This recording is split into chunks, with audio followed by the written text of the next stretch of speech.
Thịt ba chỉ kho hoài ăn ngán quá thì hôm nào mấy chị đem chiên xả ớt theo cái cách này của em đi, đảm bảo ăn vừa ngon mà vừa dễ làm nữa. Đây là cái cách mà nhà em hay làm, coi vậy chứ ăn hao cơm dữ lắm luôn. Thịt thì mấy chị mua về nè, cái mình sắc mỏng theo cái kiểu của em như vậy nè. Còn sả thì em sẽ dùng sả cây, sắc ra rồi em băm nhuyễn.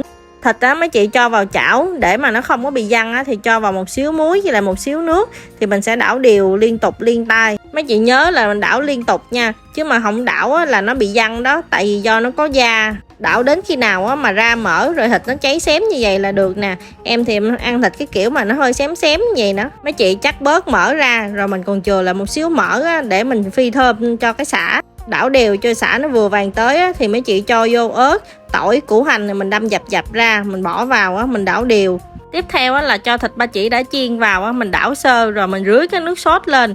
Nước sốt này thì em sẽ pha cho là nửa ký thịt ba chỉ nha mấy chị. Gồm là 1 muỗng canh đường, 1 muỗng cà phê hạt nêm, một xíu bột ngọt, 2 muỗng canh nước mắm, 2 muỗng canh tương ớt, một xíu tiêu, rồi mấy chị khuấy đều cho tan hỗn hợp. Mấy chị đảo đều cho thịt tới khi nào mà cái nước sốt nó hơi cạn sệt lại là được rồi.